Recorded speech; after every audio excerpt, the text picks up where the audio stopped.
Hello dears, हमें एक friend ने पूछा था। उसे एचवीएसी के इंटरव्यू में क्वेश्चन किया गया था जो विदेश जा रहा था। इंटरव्यू पूछा गया था, लकआउट क्या होता है, लकआउट का मतलब क्या है, लकआउट कैसे काम करता है, लकआउट क्यों लगाया जाता है, लकआउट का होने पर सिस्टम में क्या क्या इफेक्ट होगा, क्या क्या प्रॉब्लम होता है, कैसे हम जाने सिस्टम हमारा लकआउट मोड पर है, लकआउट हुआ है। यानी कि ये सब सारे क्वेश्चन का आंसर वीडियो में हम जानने समझने वाले देखने वाले हैं। अगर आप एचवीएसी सेंट्रल एसी का काम सीखना चाहते हैं, देखना चाहते हैं, तो एक इम्पोर्टेंट जो है पार्ट्स है एक लकआउट सिस्टम। लकआउट एक जो है बेसिक सेफ्टी डिवाइस होता है, सेफ्टी के लिए वर्क होता है, लकआउट वर्क करता है, लगाया जाता है। लेकिन किन किन कारण में लकआउट होता है बहुत से लोग को, नए जो रहते हैं उनको नहीं मालूम रहेगा। पीसीबी जो इसे लगा रहता है, चाहे और भी बहुत सब मैनुअल रहते हैं, उसके अंदर क्या होता है सिस्टम में लकआउट रिले लगाया जाता है सिस्टम में, जिससे सेफ हो जाता है, कोई बड़ा नुकसान होने से बच जाता है। तो बेसिक आप समझते हैं लकआउट होने पर क्या क्या प्रॉब्लम होता है, लकआउट होने पर जो है क्या क्या होता है। लकआउट अगर सिस्टम है तो उसमें क्या क्या आप रहेगा, सबसे पहले होगा कंप्रेसर या कंडेंसर फैन मोटर जो रहता है ना बंद हो जाएगा, या फिर कंप्रेसर चालू नहीं होगा, सिर्फ ब्लोअर चलता रहेगा, सिर्फ कंप्रेसर नहीं चालू होगा। ब्लोअर हो गया या फिर कंडेंसर फैन बंद हो सकता रहेगा, पूरा बंद हो जाएगा, पूरा डेड हो जाएगा लकआउट होने पर। कंट्रोलर जो रहता है उसके अंदर कंट्रोलर रहता है, डिस्प्ले रहता है या पीसीबी लगाता है। डिस्प्ले पे फॉल्ट कोड जो भी फॉल्ट वगैरह रहता है, एरियर रहता है, डिस्प्ले पे शो करने लगता है। हिटाची यूनिट है तो, या फिर और भी कोई योर का है या फिर ट्रेन का है, तो उसमें पीसीबी जो लगा रहता है, पीसीबी के ऊपर जो रहता है डिस्प्ले पे एरियर कोड शो करता है या फिर अलार्म शो करता है, या फिर उसके अंदर में लाइट जो रहता है ब्लिंकिंग करने लगता है। या फिर हो जाता है आपका H P L P overload sensor error आ सकता रहेगा। या फिर उसके अंदर क्या होता है इंडिकेट लाइट इंडिकेट करेगा। लाइट इंडिकेट करेगा तो टाइम में क्या होगा, कुछ मॉडल में जैसे कि लाइट रहता है तो उसमें ब्लिंक करेगा, 1 2 3 5 बार 10 बार, 4 3 5 जो भी रहता है डिफरेंट टाइप का रहेगा, अलग मॉडल के ऊपर रहता है। लाइट उसके ब्लिंक करेगा, वो हम कोड को ऑब्जर्व करेंगे, देखेंगे कंटिन्यूसली कितना टाइम ब्लिंक कर रहा है, और हम चार्ट में देखेंगे, उस हिसाब से हम सोल्यूशन कर लेंगे। ठीक है। उसके बाद होता है ऑटोमेटिक स्टार्ट नहीं होगा, यह जो रहता है ना लकआउट अगर होगा तो क्या होता है ऑटोमेटिक स्टार्ट नहीं होता है। इसको बिना रिसेट किए अपने से नहीं चलेगा, मतलब एमसीबी को ऑन और ऑफ करने या फिर कंट्रोल को रीसेट करने के बाद ये चले चार्ज स्टार्ट होता है। नॉर्मली लकआउट होने पर ये रीजन होता है, ये सिस्टम हो सकता रहेगा।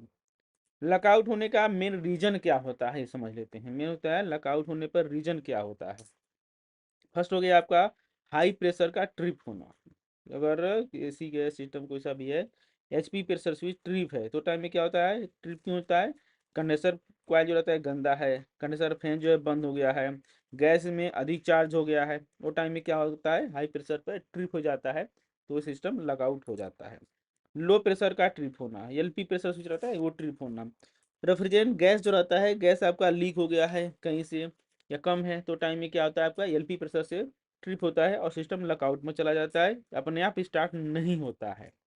कंप्रेसर ओवरलोड होना, कंप्रेसर रहता है हाई एम्पियर ले रहा है, करंट ज़्यादा ले रहा है, वो टाइम में क्या होता है आपका इस तरह से लकआउट हो जाता है। कंप्रेसर ओवरलोड होना या फिर उसका वाइंडिंग वीक होना, या फिर कैपेसिटर रहता है कैपेसिटर खराब होना, या फिर वोल्टेज इशू होना, प्रॉब्लम होता है। उसके बाद आता है आपका फेस प्रोटेक्शन ट्रिप होना। कई बार सिस्टम रहता है उसके अंदर फेस प्रिंटर लगा रहता है, अगर वोल्टेज हाई हो गया या फिर लो हो गया, वो टाइम में भी क्या रहता है ये प्रिवेंटिव लगा रहता है, जो प्रिवेंटिव लगा रहता है फेस को मॉनिटर करने के लिए, वहाँ से वो अलार्म कर देता है, ऑफ करता है सप्लाई, जिससे आपका लकआउट हो जाता है। ये भी चीज़ हो जाता है आपका फेस प्रोटेक्शन काम होता है, मिसिंग फेस वगैरह। सेंसर में बहुत से लगे रहते हैं, सेंसर का प्रॉब्लम रहेगा, जैसे कि टेम्परेचर सेंसर हो गया, प्रेशर सेंसर हो गया, और भी फाल्ट जो कंट्रोल्स लगे रहते हैं, ये भी अगर खराब रहेगा तभी भी आपका लकआउट हो जाता है, प्रॉब्लम होता है। उसके बाद होता है पीसीबी कंट्रोल, उसके अंदर लॉजिक जो रिले लगा रहता है कॉन्टेक्टर का, पीसीबी को एरियर शो करा देता है यहाँ से आपका इस चीज़ को लकआउट होने पर।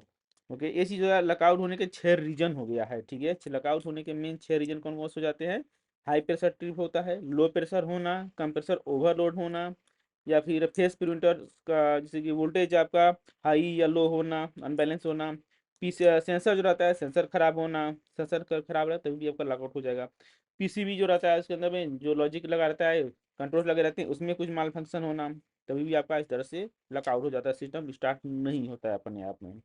कैसे जाने जी अब लकआउट हो गया है सिस्टम में, कंट्रोल कैसे जाने कि हमारा लकआउट हो गया है। कंट्रोलर थर्मोस्टेट पे एक एरियर कोड शो करता है, जिससे उसे चेक करके हम जान सकते हैं, समझ सकते हैं। डिस्प्ले पे P1 हो गया, या E2 हो गया, या फिर E1 हो गया, HP हो गया, या फिर LP हो गया, OLR हो गया, ओवरलोड OL हो गया, PO P1, इस तरह से आपका एरियर कोड शो करेगा। डिस्प्ले डिजिटल लगा हुआ है तो हम समझेंगे आपका सिस्टम लॉकआउट हो गया है। हिटाची का ऐसी है जिसे मैनुअल एरियर कोड शो करता है, जो पीसीबी में लगा रहता है। वहाँ से हम चेक करके मॉनिटर करेंगे कितना बार लाइट ब्लिंक कर रहा है, तो हम समझ सकते रहेंगे। एमसीबी ऑन है बट यूनिट ऑफ रहेगा। नॉर्मली आपका एसी जो है मेन पावर जो ऑन है, एसी आपका नहीं चल रहा है तो टाइम में भी आपका समझ सकते रहेंगे सिस्टम लॉकआउट मोड पर है, पावर अगर आ रहा है, इन हो रहा है तो, नहीं चल रहा है तो। एलईडी का इंडिकेट करेगा, उसके अंदर में जो भी डिस्प्ले रहेगा लाइट वगैरह इंडिकेट करेगा। आउटडोर पीसीबी पे स्मॉल एलईडी रहता है ना, वो ब्लिंक करता रहेगा कंटिन्यूसली, हम चेक करेंगे। रिसेट करने पर एसी जो है चलने लगता है। अगर लॉकआउट रहेगा तो उसे पावर ऑन ऑफ करेंगे, रिसेट करेंगे तो सिस्टम आपका चलने लगेगा। ये चीज़ होता है बेसिक आपका रहेगा।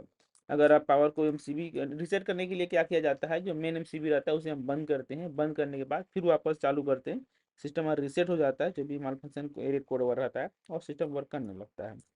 तो आप कभी भी कंप्लेंट पे जा रहे हैं तो आपको क्या क्या चेक करना चाहिए, अगर सिस्टम लॉकआउट हुआ है कैसे जाने, क्या क्या आपको करना चाहिए। सबसे पहले एरियर कोड नोट करेंगे, कितना कौन सा डिस्प्ले है, कितना टाइम में लाइट ब्लिंक कर रहा है, या डिस्प्ले में क्या एरियर शो कर रहा है। सबसे पहले वो जा करके आपको चेक करना है, उसमें मालूम चल जाएगा, तुरंत आपको सॉल्व हो जाएगा, प्रॉब्लम फाइंड हो जाएगा। पावर सप्लाई HPLP स्विच रहता है या फिर ओवरलोड रिले है, ये सब चीज़ आपको जा करके डायरेक्ट चेक करना है। HPLP हो गया, कंट्रोल जो भी रहता है, ओवरलोड पार्ट्स वगैरह रहता है, रिले वगैरह है, उससे आपको चेक करना है कहीं ट्रिप तो नहीं है। गैस गैस को क्या करना है, गेज गेज लगा देना है, सक्शन और डिस्चार्ज दो दोनों में आपको गेज लगा देना है। गेज लगाएंगे तो आपको प्रेशर जो है मॉनिटर कर सकते हैं, मालूम चलेगा गैस कम है या फिर अधिक है। और भी इसमें क्या होता है, फॉल्ट सॉल्व करने के बाद मैनुअल रिसेट करेंगे, यानी जो भी इसमें क्या प्रॉब्लम था उसे आपने चेक कर लिया, फाइंड कर लिया, ठीक कर लिया, फिर क्या करें, आपको पावर आता है उसे बंद करेंगे, बंद करके दोबारा चालू करेंगे, सिस्टम आपका वर्क करने लगेगा। प्रॉब्लम मिल जाएगा तो रेडी हो जाएगा। तो कुछ ये आपको 6 टाइप के प्रॉब्लम होते हैं, रीजन होते हैं अगर सिस्टम में लॉकआउट होने के। और भी बहुत सी चीज़ रहता है, इसे कंट्रोल्स के बारे में वन बाय वन अगले पार्ट्स में हम जानेंगे, देखेंगे, समझेंगे। इसका वायरिंग कनेक्शन बहुत सी दिया हुआ है। अगर आप इंटरेस्टेड हैं तो जुड़े रहें, चैनल सब्सक्राइब करें, वीडियो का फीडबैक दीजिए, कुछ जानकारी मिला या नहीं मिला, आगे और क्या चीज़ के बारे में जानना देखना चाहते हैं। बाकी देख रहे हैं यहाँ पे किस तरह से HPLP कंट्रोल ट्रांसफार्मर दिया हुआ है, वायरिंग कहाँ कहाँ से जा रहा है। अगर इसके बारे में आप जानना देखना चाहते हैं तो भी कमेंट करके बताएं, इसका वन बाई वन आगे चल के हम आपको एक्सप्लेन करने वाले हैं, एक एक पार्ट्स के बारे में दिखाने समझाने वाले हैं, कौन सा वायर कहाँ पर जाता है, कैसे वर्क करता है, इसका नाम क्या रहता है, काम क्या रहता है, पूरा डिटेल्स में जानने समझने वाले हैं। अगर आप इंटरेस्टेड हैं, कितने लोग जाना देना चाहते हैं, कमेंट करके जरूर बताएं।